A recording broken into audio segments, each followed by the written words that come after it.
Lisons ensemble Matthieu 22, verset 8 à 14. Matthieu 22, verset 8 à 14, il est écrit.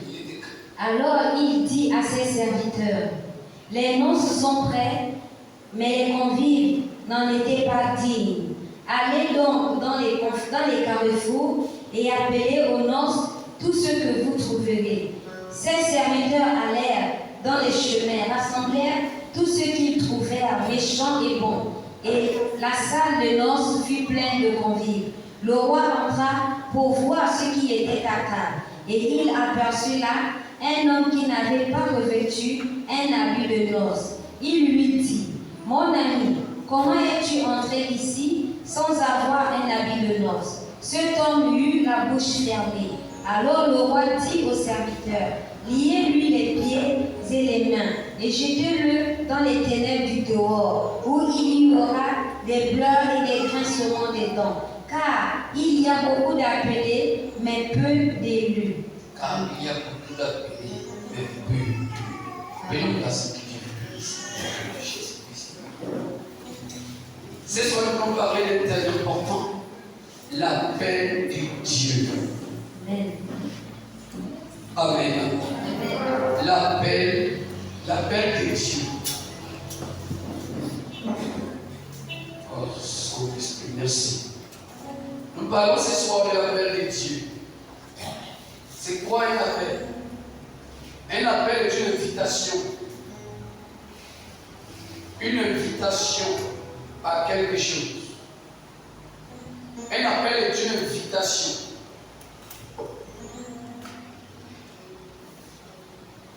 C'est l'acte d'appeler quelqu'un. C'est l'acte, c'est l'action d'appeler. C'est l'action d'appeler quelqu'un à quelque chose. C'est très important. Ici, nous voyons que Dieu a appelé. Qui sont les appelés? Les appelés ne sont pas les hommes justes.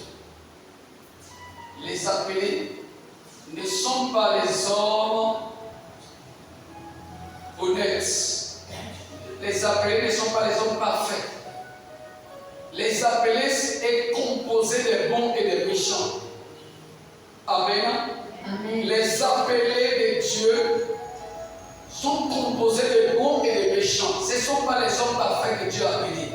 Ce ne sont pas les hommes parfaits que Dieu a appelés. Ce ne sont pas les hommes justes que Dieu a appelés. Car Jésus a dit, je ne suis pas venu pour les justes, mais pour les pécheurs. Donc ce ne sont pas les hommes justes que Dieu a appelés. Les appelés ne sont pas les hommes justes. Les appelés ne sont pas les hommes parfaits. Les appelés sont les hommes avec beaucoup d'erreurs. Ce sont les hommes avec beaucoup de défauts. Mais Dieu les a tous appelés. Donc, quand Dieu appelle, regarde ce que la Bible dit. Dans Matthieu 22, le verset 8 et le verset 9. Verset 8 au verset 9, il est écrit. Alors il dit à ses serviteurs, les noces sont prêtes, mais les conviés n'en étaient pas dignes. Allez donc dans les carrefours. Et appelez aux noces tout ce que vous trouverez. Tout ce que vous trouverez. La suite. Ses serviteurs allèrent dans les chemins. Rassemblèrent tout ce qu'ils trouvèrent. Méchants et bons. Et la salle des noces fut pleine. Pleine de quelle qualité? Pleine de qui? Des méchants et des bons. Pleine de méchants et de bons. La salle des noces fut pleine de méchants et de bons. Donc lorsqu'on parle de l'appel de Dieu, cet appel n'est pas aux hommes justes. Non, Dieu a appelé tout. Il a appelé toute espèce d'hommes. Dieu a appelé les bons comme les méchants. Il a appelé ceux qui vivent dans le mensonge, dans la fornication. Il a appelé tout le monde selon leur état, selon leur faiblesse. Il les a tous appelés. Amen. Amen. C'est très important. Maintenant, l'appel de Dieu est un appel à une gloire éternelle en Christ Jésus. C'est un appel qui doit t'amener en Jésus. C'est un appel à une gloire éternelle en Jésus-Christ. C'est en Jésus que Dieu t'a appelé. Dieu ne nous a pas appelés à aller ailleurs. Donc, il nous a appelés en Jésus. Donc, si nous sommes là ce soir, si nous sommes tous là ce soir, c'est parce que nous avons été appelés. C'est cet appel que nous avons tous appelés ici ce soir. Amen. Amen. Amen. Pourquoi est-ce que nous sommes devenus chrétiens? C'est par l'appel que nous sommes tous devenus chrétiens. C'est parce que quelqu'un t'a appelé. Il a envoyé les gens. Et ces gens-là t'ont annoncé quelque chose. Et c'est par cette invitation que nous sommes tous venus au Christ. Et il nous a appelés en Christ. Mais de Christ à une gloire éternelle. Amen. Amen. Donc l'appel de Dieu est un appel à une gloire éternelle, mais en Jésus-Christ. 1 Pierre chapitre 5, verset 10. 1 Pierre chapitre 5, verset 10. 1 Pierre chapitre 5, verset 10. Le Dieu de toute grâce, qui vous a appelé en Jésus-Christ à sa gloire éternelle, après que vous aurez souffert un peu de temps, vous perfectionnera lui-même, vous affermira, vous fortifiera, vous rendra inébranlable. Amen. Amen. Amen. Le Dieu de toute grâce, qui vous a appelé. Appelé en quoi? En Jésus-Christ. Le Dieu de toute grâce, qui vous a appelé en quoi? En Jésus-Christ. Si on regarde le livre là, on a donné le texte, nous sommes en train d'étudier. Le Dieu de toute grâce, qui vous a appelé en quoi? En Jésus-Christ. À quoi? Il nous a appelé en Jésus. Ça veut dire qu'il t'a appelé en Jésus. À sa gloire éternelle. C'est un appel en Jésus à la gloire éternelle de Dieu. Une gloire qui n'aura pas de fin. Une gloire qui n'aura pas de fin. C'est un appel en Jésus à la gloire éternelle. Donc Dieu nous a appelés à une gloire éternelle. Mais il nous a appelés dans quel état? Il nous a appelés pas dans un bon état, mais dans le mauvais état. Et dans le mauvais état, Dieu nous a tous appelés. C'est la manifestation de l'amour de Dieu. C'est la montre, avec l'appel de Dieu pour nous, montre la grandeur de l'amour de Dieu pour nous.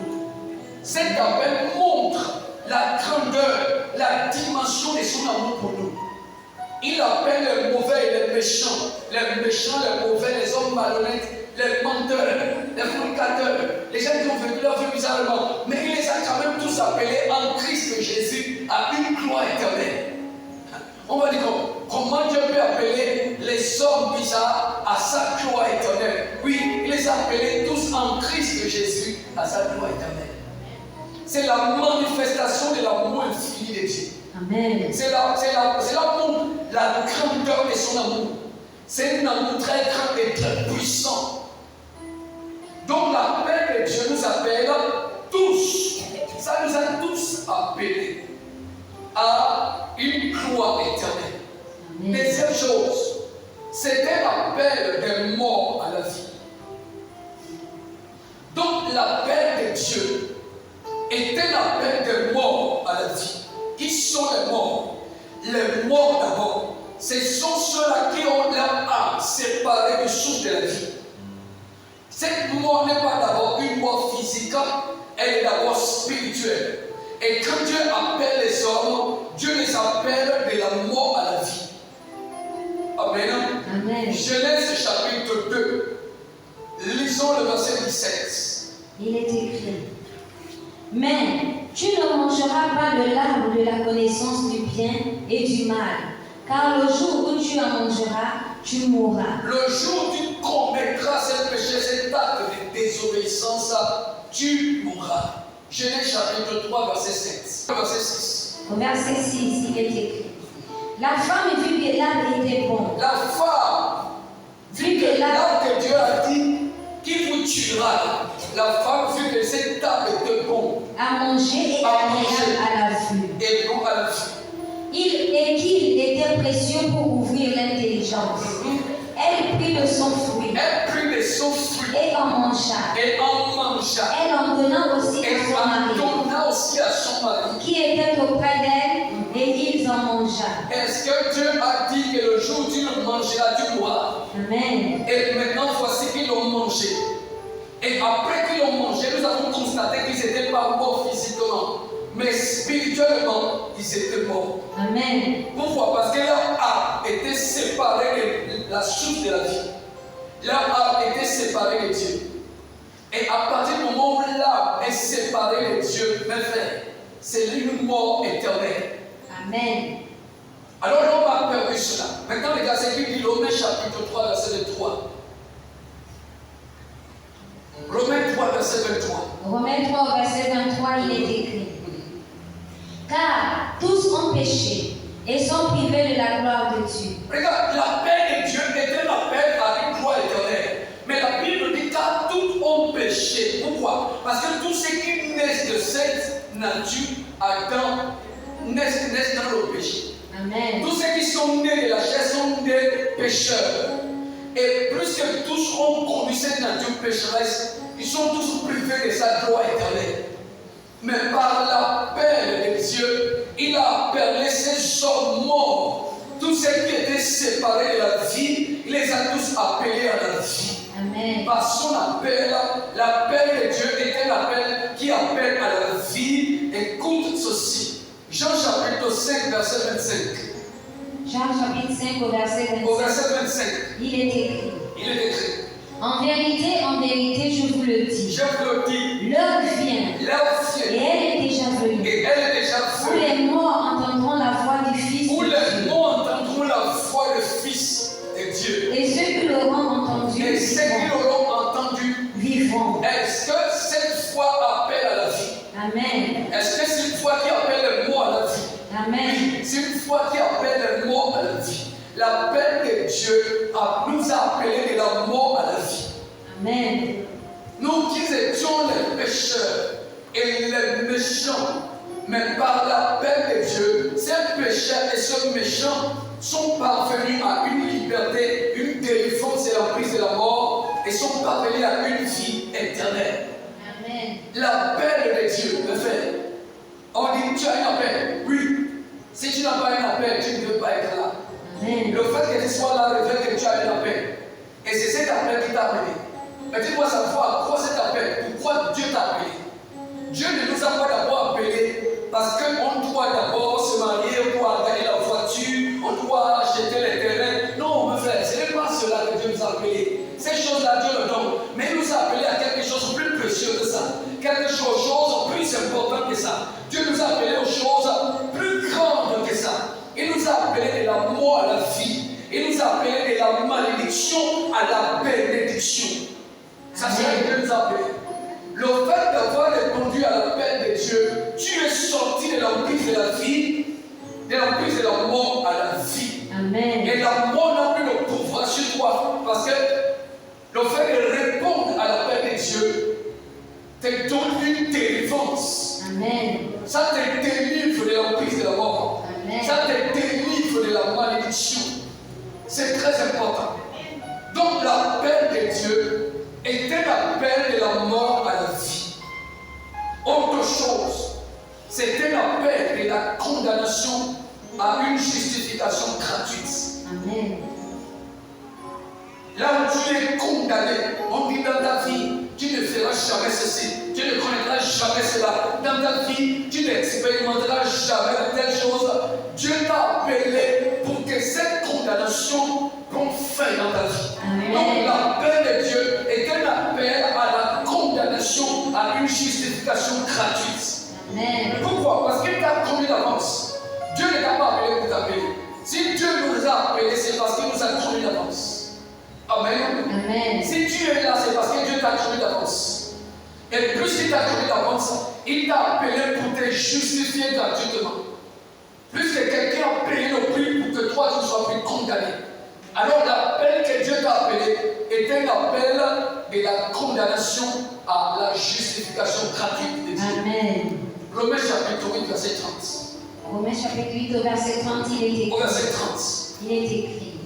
Et ceux qu'il a prédestinés, Et ceux qu'il a prédestinés, il les a aussi appelés. il les a aussi appelés. Et ceux qu'il a appelés, Ceux qu'il a il appelés, les a aussi est-ce justifiés. qu'il les a appelés pour les justifier? Amen. Il les a aussi justifiés. Et ceux qu'il a Et ceux justifiés, qu'il a il justifiés, les a aussi il les glorifiés. a aussi glorifiés. Amen. Et quand vous regardez, cet appel est un appel à une justification gratuite.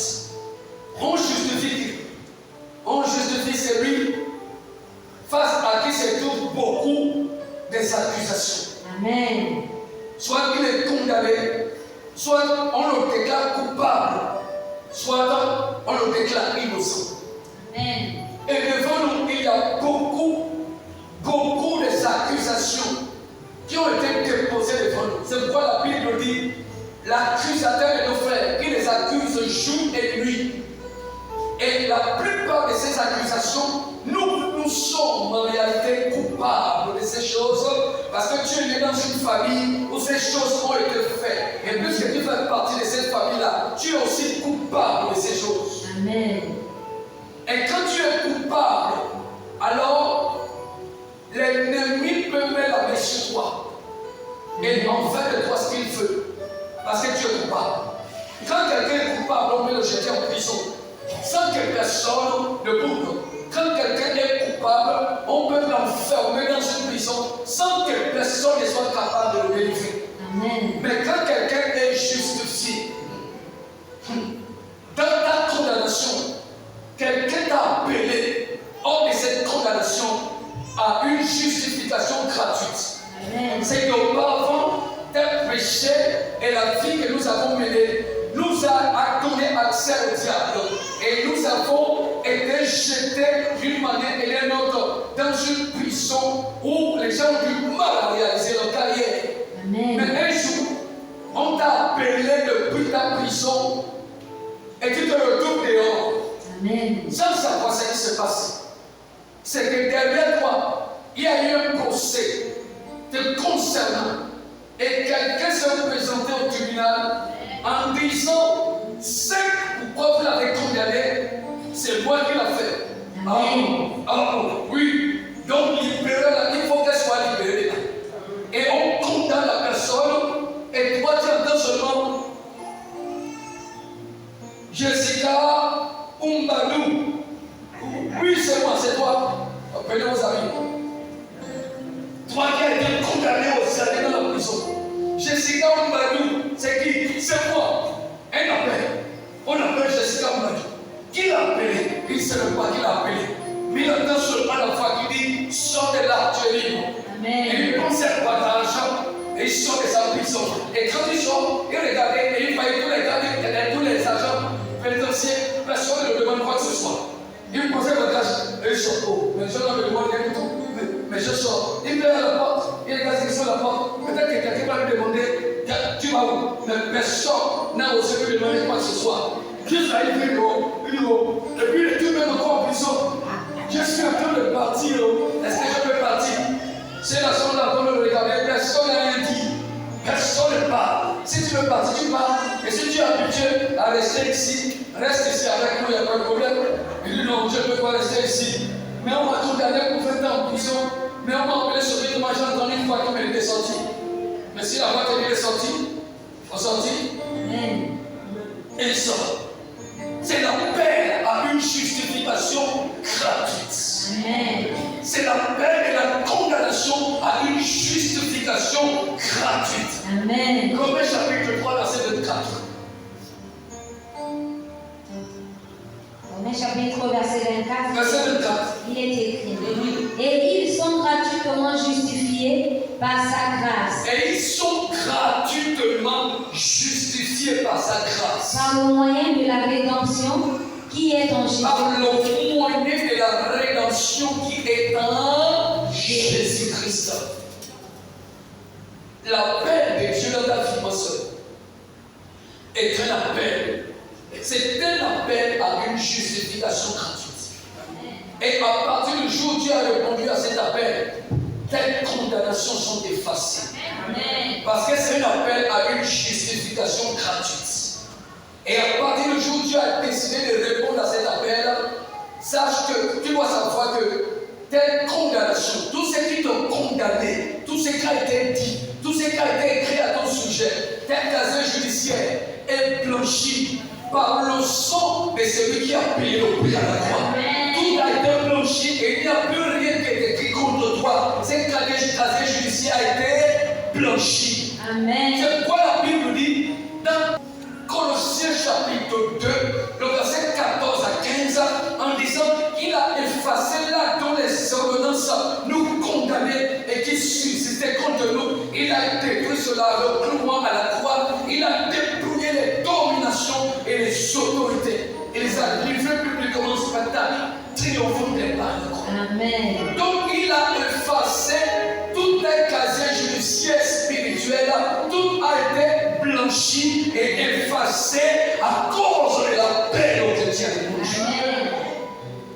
C'est un appel qui efface toute forme de condamnation. C'est un appel à la justification gratuite de Dieu. Amen. Personne ne l'a mérité. Amen, amen. Amen. Mais mes frères et sœurs, il y a deux choses. Une chose que je veux faire aujourd'hui, auquel je vais vous prêter oreille. Parmi les appelés à la justification gratuite de Dieu, parmi les appelés et la mort à la vie, parmi les appelés à la gloire éternelle, il y a encore beaucoup que nous allons toucher plus tard. Mais j'ai déjà touché quelques points. Parmi eux, il y a un groupe de personnes qu'on appelle encore les élus. Amen. Amen. Amen. Les élus font tous partie des appelés. Notez cela. Mais tous les appelés ne font pas partie des élus. Amen. Notez cela, c'est très important. Notez ce point-là. Les élus font tous partie des appelés. Mais tous les appelés ne font pas partie des élus. Amen. C'est important. C'est là la chose la plus importante. C'est important de savoir cela. Les élus, tous les élus font partie des appelés. On trouve les élus, tous les élus, on les trouve au milieu des appelés.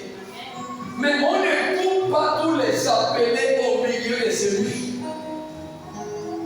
Parce que parmi tous ces appelés-là, il y a peu qui sont élus.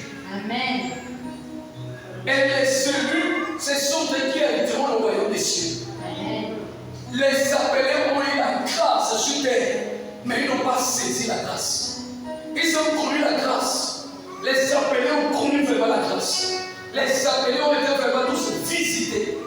Mais parmi les appelés, il y a ceux-là qui ont grandi, qui par leur humilité et leur obéissance sont parvenus à la connaissance de celui qui appelle. Amen. Amen. Les élus, ce sont ceux-là qui par humilité et obéissance sont parvenus à la connaissance de celui qui les a appelés. Et pour faire partie des élus, il faut être un homme et une femme humble. Sinon, tu vas te contenter du fait que tu as été appelé par Dieu. Mais attention, être appelé par Dieu est une grâce. Personne n'a mérité ça. C'est vrai. Mais lorsqu'on parle des élus, à un moment donné, il y a des actes d'obéissance qui doivent se faire constater pour qu'on te compte parmi les élus des Dieu. Parce qu'ici la Bible nous parle que beaucoup sont appelés. Il y a plusieurs appelés, mais il y a peu des élus. Et il faut que toi tu fasses partie des élus. J'ai un texte que j'ai le suivant dans Matthieu 24 et qui disait: quand le Fils de l'homme apparaîtra dans sa gloire, il envoyera ses anges dans les quatre coins de la terre pour rassembler qui? Pour rassembler ses élus. Pas ses appelés, mais ses élus. Amen. À partir de là, ça veut dire que parmi les appelés, il y aura une forme de filtrage qui va être fait On va filtrer. Et ceux qui vont être restés là, ceux-là seront rejetés.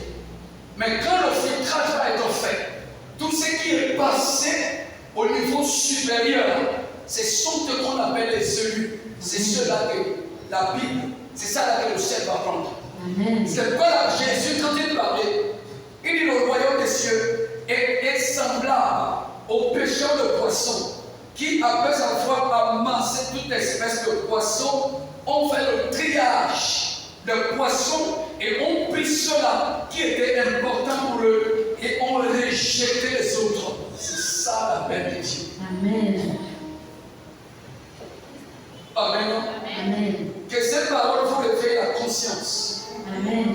Ne vous contentez pas seulement sur le fait que je suis appelé, j'ai un appel, j'ai un appel, j'ai un appel. Mais tu as un appel à quoi? Tu dois savoir pourquoi tu es appelé. Regardons la connaissance pour laquelle les élus sont là. Les élus sont parvenus à une connaissance concernant la paix. Nous sommes toujours sur la paix.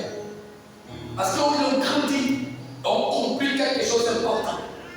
Que dans la manifestation de la grâce de Dieu, il y a aussi les exigences de Dieu. Est-ce que quelqu'un comprend de quoi je parle? Amen. Oui, au milieu de la grâce, il y a aussi les exigences qu'il faut respecter. Parce que Dieu veut savoir qui l'aime et qui ne l'aime pas. Il les a tous appelés pour savoir qui sont ceux qui l'aiment et qui sont ceux qui ne l'aiment pas.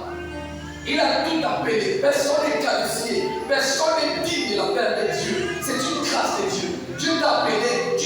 Je ne suis pas digne de ça. Même vous n'étiez pas digne de cet appel-là. Aucun de nous n'était digne de l'appel de Dieu. C'est une grâce. C'est la manifestation de l'amour de Dieu. L'amour infini. L'amour vraiment inconditionnel de Dieu.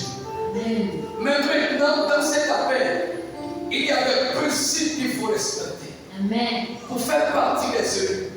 Premier principe qu'il faut respecter dans cet appel-là, c'est le renoncement à soi-même. Amen. C'est un appel, c'est ce que les élus ont compris. Les élus ont compris que ce n'est pas seulement un appel à une gloire éternelle, mais cette gloire éternelle exige le renoncement à soi-même. Marc chapitre 8, verset 34. Voilà ce qui fait les élus. Voilà ce qui fait l'appel des élus. C'est qui s'ajoute à leur appel. Ils ne s'appuient pas seulement sur la grâce, et tout est grâce. Je n'ai plus besoin de faire quoi que ce soit. Tout est grâce, je n'ai plus besoin de faire quoi que ce soit. Non. Ils ne prennent pas la parole en moitié. Les élus, ce sont ceux qui auront la parole entière. Amen. Amen. Amen. Les élus ne prennent pas la parole en moitié. Les élus reçoivent la parole entière. Amen. La parole en moitié, ce n'est pas par tes œuvres, c'est un appel gratuit, une justification gratuite, c'est une bonne chose. Maintenant, pour que tu parviennes aussi à cette grandeur, regarde ce qu'il dit là. Puis ayant appelé la foule avec ses disciples. Est-ce qu'il y a un appel? Amen. Est-ce qu'il y a un appel ici? Amen. Non, l'église n'a pas répondu. Est-ce qu'il y a un appel? Puis ayant appelé, c'est un appel de Dieu. Lis le texte. La foule avec ses disciples. Ayant appelé la foule avec ses disciples, Il leur dit, si quelqu'un veut venir après moi, si quelqu'un veut venir après moi, qu'il renonce à lui-même, qu'il renonce à lui-même, qu'il se charge de sa croix qu'il se charge de sa croix et qu'il me et suive. qu'il me suive. Amen. Est-ce que ici, cet appel exige aussi le renoncement à soi-même? Amen. Ça veut dire que l'appel de Dieu, pour que tu fasses partie des élus qui vont être enlevés, c'est un appel au renoncement à une vie ancienne. La vie ancienne, tu dois l'abandonner. Tu dois renoncer complètement à ça. Tu es appelé à renoncer à ta vie ancienne. Nous sommes appelés à renoncer à notre vie ancienne.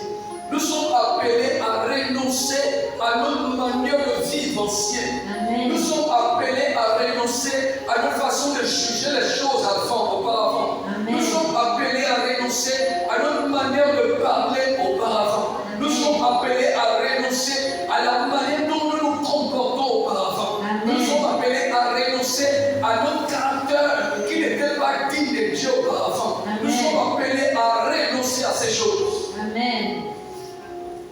C'est un appel au renoncement à sa vie ancienne, Amen. à son commandement, sa nature, sa manière de faire ancienne. Si auparavant tu étais quelqu'un qui facilement se laisse apporter par la colère, par le caractère, par le comportement, mais tu te mets vite en colère, un peu de choses. Non, tu es appelé à renoncer à ça. Amen. L'appel qui te justifie, c'est le même appel qui t'exige à renoncer à ta vie aussi. Amen. C'est le même appel qui te délivre de la condamnation. C'est le même appel qui demande à ce que tu abandonnes ta manière de faire auparavant. Mais si tu acceptes seulement que cet appel m'a justifié, ça m'a délivré, mais tu n'acceptes pas que cet appel m'appelle aussi à renoncer à ma vie ancienne, tu as pris la parole de Dieu en moitié. Amen.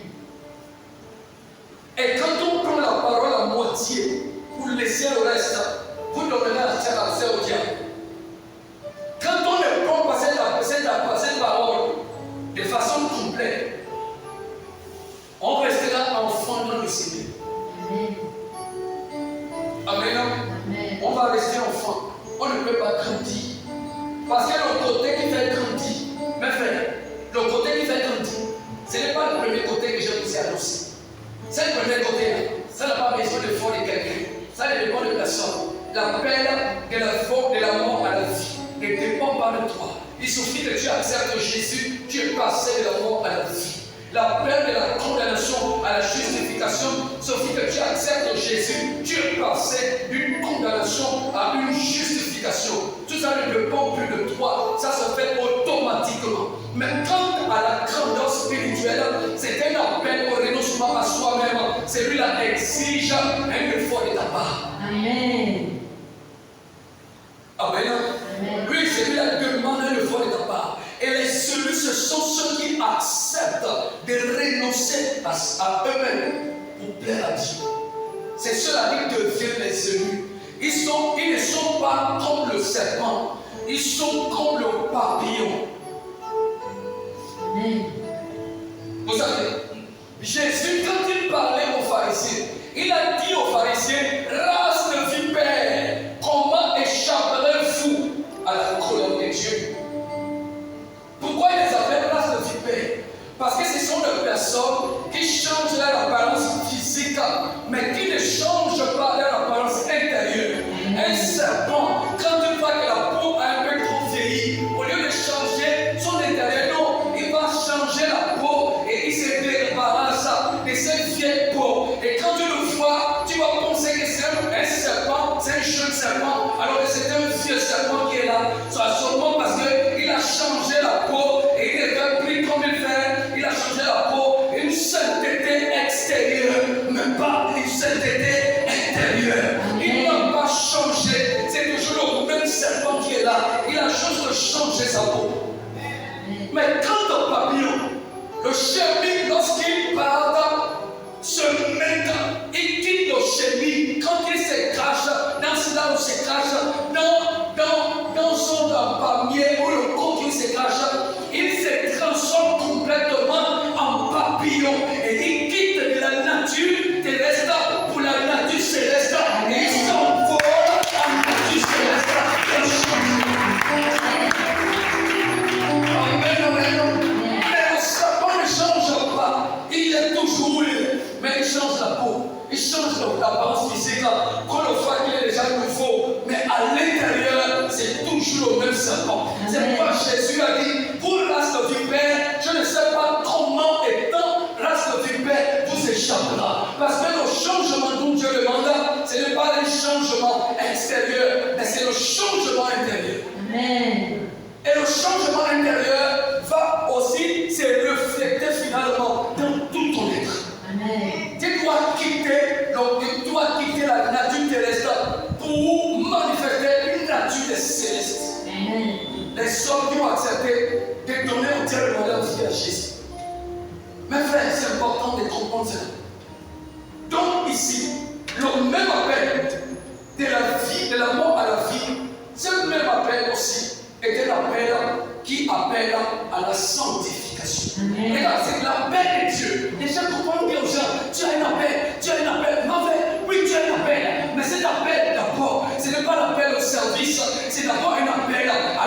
sainteté. Tu n'as pas compris de quoi je parle. Regarde ce texte. Regarde ce texte. Exode chapitre 3. Lisons le premier verset jusqu'au verset 5. Ce n'est pas d'abord l'appel, ne parle pas d'abord le service. L'appel parle d'abord de traiter d'abord ta vie personnelle et de sanctifier d'abord. Moïse faisait paître le troupeau de Jéthro, de son beau-père, Yes. sacrificateur de Madian. Et il mena le troupeau derrière le désert et vint à la montagne de Dieu à Horeb. L'ange de l'Éternel lui apparut dans une flamme de feu, au milieu d'un buisson. Moïse regarda et voici, le buisson était tout en feu, et le buisson ne se consumait point. Moïse dit, je veux me détourner pour voir quelle est cette grande vision, et pourquoi le buisson ne se consume point. L'Éternel vit qu'il se détournait. Il vit que Moïse s'est détourné. Pour voir, et Dieu l'appela du milieu du buisson. Et il a appelé Moïse, l'appel de Dieu Moïse pour la première fois, c'est là. Et dit, Et il appelle Moïse et dit, Moïse, Moïse, Moïse. Moïse. Et il répondit, Et il a répondu à son appel. me voici. Mais voici d'abord ça. Moïse a répondu à son appel. Dieu est descendu. Une grâce extraordinaire. Amen. Personne n'a mérité ça. Il est descendu sur quoi? Sur le buisson avant. Sur le buisson. Et le feu était là. On appelle ça le buisson Adam parce que Dieu était descendu dessus. Amen. En flamme de feu. Et maintenant, il appelle Moïse une fois la vision. Quand Dieu te donne une vision, la vision de Dieu. Frère, quand Dieu donne la vision, il y a la vision que Dieu donne. Et cette vision-là est une vision que Dieu a donnée pour te marquer. Amen. Et par cette vision-là, Dieu veut t'appeler. Et maintenant, la vision n'est pas d'abord ce qui est plus important. Ce qui est plus important, c'est de comprendre la vision. Alors Moïse va se détourner pour essayer de vérifier la vision. Parce que Dieu l'avait attiré par la vision. Amen. Et maintenant que Dieu avait attiré Moïse par la vision que Moïse voyait, Moïse voulait un peu s'approcher. La Bible dit Dieu l'appela. C'est là que l'appel de Moïse a commencé. Première fois que Dieu l'appelle. Dieu dit, Et Dieu dit, n'approche pas d'ici. n'approche pas d'ici. Ôte tes souliers de tes pieds. Oh, dans tes souliers de tes pieds. Car le lieu sur lequel Le lieu tu sur es lequel tu te tiens. est une terre sainte. L'appel à quoi? Sainteté. L'appel à quoi? À la sainteté. L'appel à la sainteté. Ce n'est pas d'abord l'appel du service. Dieu ne lui a pas d'abord parlé du service. Dieu a d'abord parlé de la personne de Moïse. Amen. Oh, tout est souillé.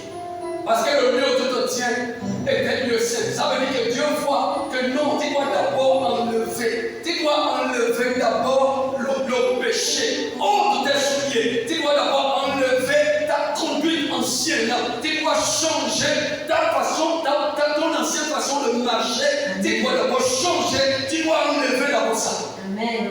Oh, tout est souillé. Car le lieu où tu te tiens est un lieu saint. C'est d'abord un appel à la sainteté. Amen. Amen. Il y a un appel d'abord à la sainteté. Parce que celui qui appelle est saint. Et quand celui qui appelle est saint, pour qu'on marche et qu'on travaille avec le saint, pour servir le saint, il faut d'abord être saint. Amen. On doit être pareil. Tu dois accepter sa nature. Vous devez accepter sa nature pour le servir. Si on n'accepte pas la nature de Dieu, on ne pourra pas le servir. Et même si on commence à le parler, parce que Dieu ne sera pas obligé de continuer à vouloir, continuer à marcher dans le péché, à côté du péché. Il va complètement se retirer. Amen. Alors, puisqu'il voulait utiliser Moïse grandement et puissamment, l'appel de Moïse était d'abord un appel à la sanctification. Amen. Quand Dieu veut t'utiliser pour faire des grandes choses, il va forcément t'exiger la sanctification. C'est pourquoi Jésus a dit, si quelqu'un doit venir après moi, qu'il renonce à lui-même, qu'il se charge de sa croix et qu'il me suive. Amen. Il doit complètement renoncer à sa vie ancienne pour vivre une nouvelle vie. Amen. Voilà celui qui peut me suivre. Et lorsqu'on parle de quelqu'un qui suit, c'est quelqu'un qui vient après toi. Quelqu'un qui vient après toi vient pour répéter ce que tu as fait. Amen. Est-ce que quelqu'un comprend le projet? Amen. Quelqu'un qui vient après toi vient aussi pour le faire ce que toi tu as fait. Amen. Donc pour faire ce que Jésus a fait, puisque nous le suivons, c'est grâce. Alors il faut aussi renoncer à soi-même. C'est un appel à la sanctification. Sachons une chose, mes frères. Le Dieu qui appelle dans son amour et dans sa miséricorde est aussi un Dieu saint et qui ne peut pas se renier lui-même à cause de son amour pour l'homme. Amen. Est-ce que quelqu'un comprend de quoi je parle? Amen. Le Dieu qui nous a appelés est saint et il ne peut pas se renier lui-même à cause de son amour pour l'homme. Quand il t'appelle à un changement de vie. Et quand l'homme refuse de changer, la miséricorde de Dieu, un jour finira par se transformer par un jugement sévère. Amen. Et pour vous confirmer ça, je suis en train de terminer. Matthieu 22. Lisons le verset 11 à 14. Verset 11 à 14. Il est écrit. Prends même à partir du verset, prends le verset 10 à 14. Il est écrit.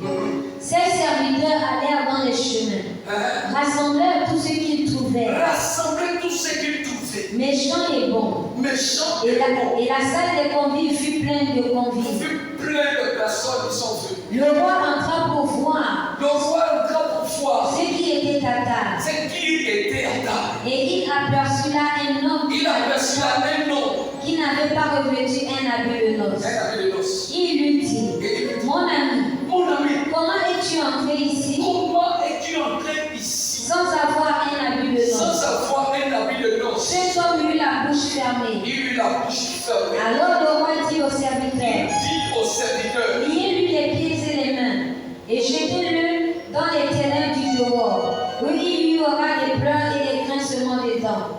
Car il y a beaucoup d'appelés, mais peu d'élus. Amen. Amen. Lorsque vous étudiez ce texte, est-ce que, en appelant cette vie-là, est-ce qu'il n'y avait pas la manifestation d'amour? Amen. Ce n'est pas une grâce. Oui, c'était une grâce. Mais pourquoi à la fin cette grâce s'est changée à la colère? Analysez vous-même ce qui s'est passé dans l'histoire. Quand il est rentré dans la salle, c'était un appel à la sanctification. C'est un appel au changement. C'est un appel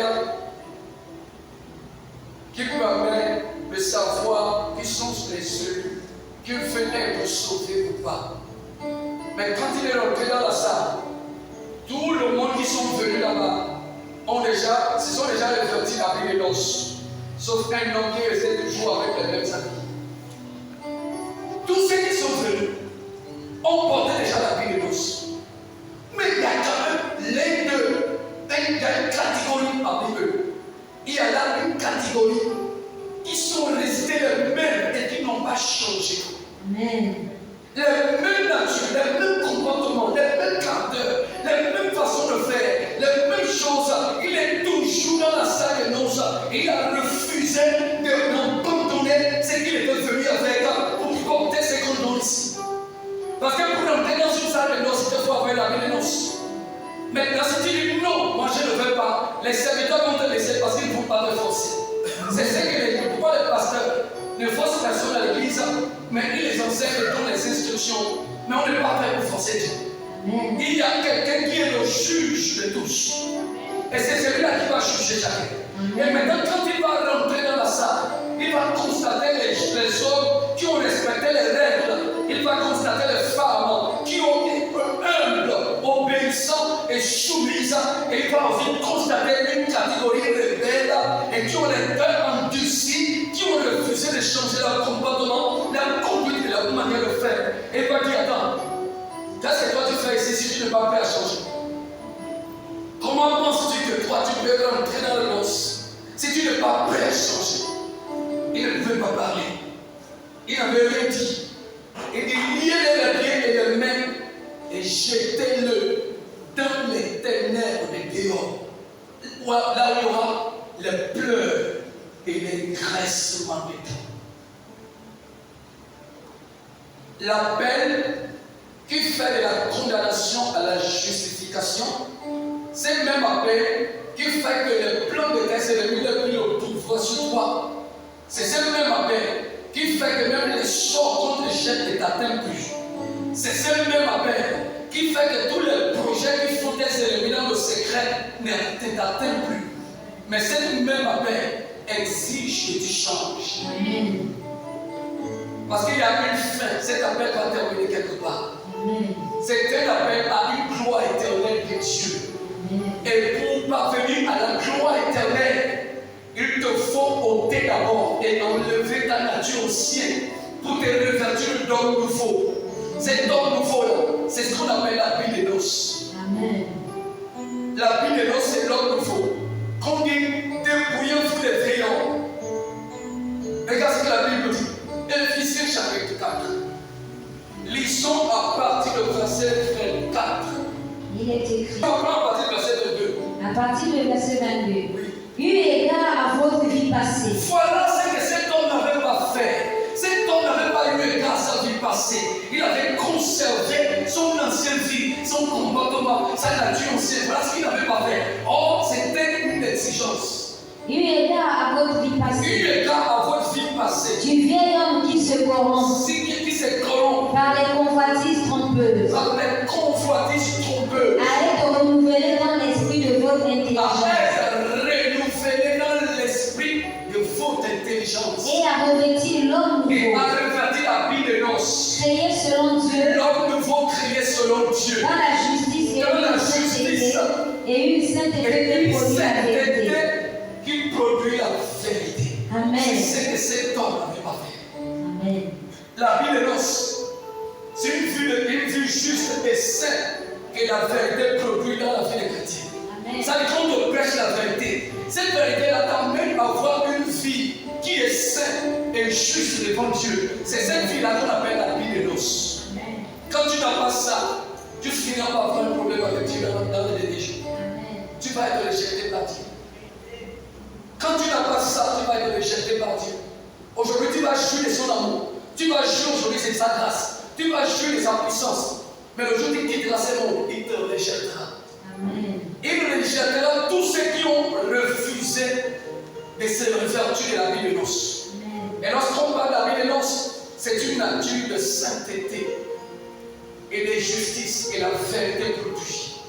C'est pourquoi un homme qui prêche la vérité est un homme qui est en train de vouloir donner la vie de noces à ceux qui sont dans la salle. Amen. Ceux en qui il est donné de revêtir les hommes de la vie de noces, ce n'est pas le roi, ce sont les serviteurs qui l'ont mis en place. C'est ces serviteurs-là qui doivent les revêtir de la vie de noces. Mais les serviteurs ne vont pas les obliger. Ils ne vont pas imposer ça.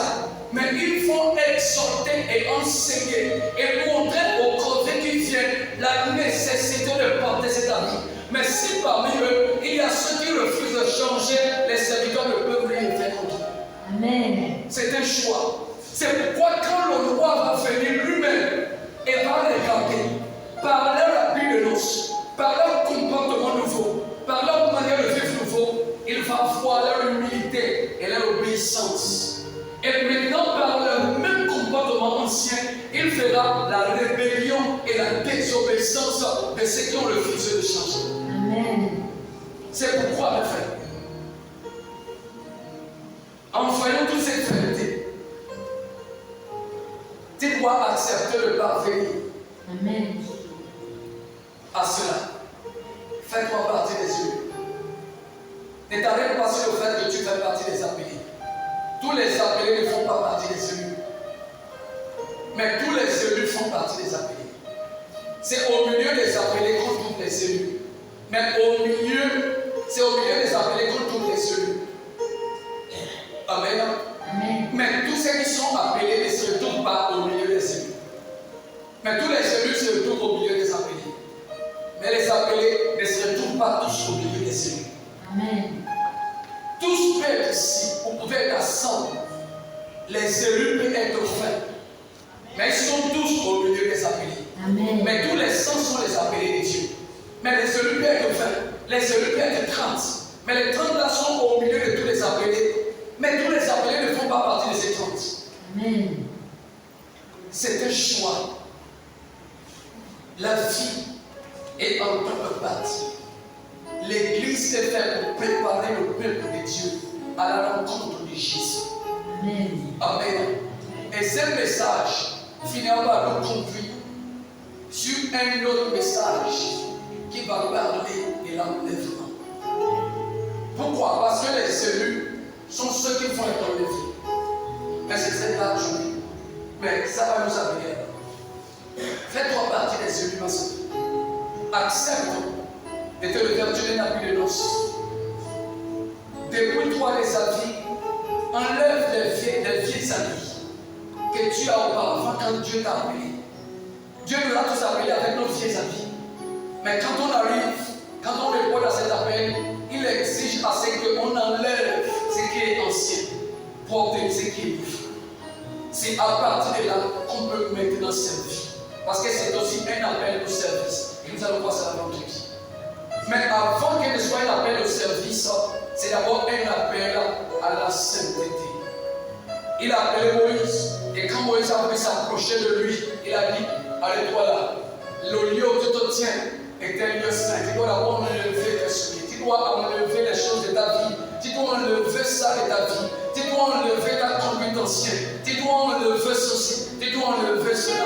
Beaucoup de l'ont pas enlevé. C'est pourquoi dans leur appel, ils n'ont pas vu la gloire de Dieu à une dimension suffisante.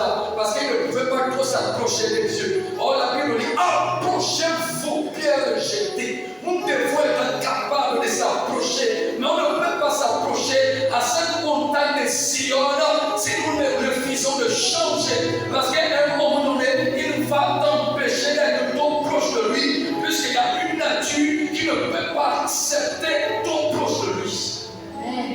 Et quand on enlève cette nature et on se réfléchit comme nous faut crier selon Dieu dans une justice et une sainteté qui produit la vérité. À partir de là, toi et Dieu, vous pouvez vous mettre ensemble dans un même lieu pendant longtemps et sa présence te frappe, ça te construit, ça te sanctifie, ça te fortifie, ça te onction, ça te lève, ça te purifie, ça te restaure, sa présence te change,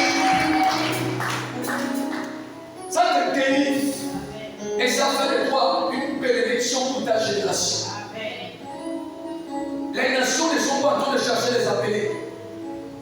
Les nations tout entières sont à la recherche des élus. Parce qu'avec les élus, on peut trouver Dieu. Avec les élus, on peut trouver Dieu. Amen. Avec les élus, on peut vivre Dieu. Avec les élus, on peut vivre Dieu. Amen. Dieu se manifeste facilement à travers les élus, mais pas facilement à travers les appelés. Mais à travers les élus, Dieu se manifeste facilement. Et c'est celui qui la terre de dernier temps cherche. L'église de dernier temps doit être une église des élus. L'église dans les derniers temps doit être une église des élus. Si l'église est seulement l'église des appelés et qu'on cherche au milieu d'eux, on ne trouve pas les élus. C'est donc pas une bonne chose parce que ce serait comme si une église est morte. Pour que l'église soit vivante, il doit y avoir les élus dans l'église. Ce sont les celui qui communiquent la vie à l'église et qui, à travers la vie qui est en eux, communiquent aussi la vie au monde. Amen. Acceptons de parvenir à cette dimension des élus. Amen. Ne t'arrête pas à la dimension des appelés, mais accepte de payer le prix, de porter ta croix pour que tu parviennes à cette dimension des élus. Plusieurs sont appelés les bénis. Que Dieu vous bénisse.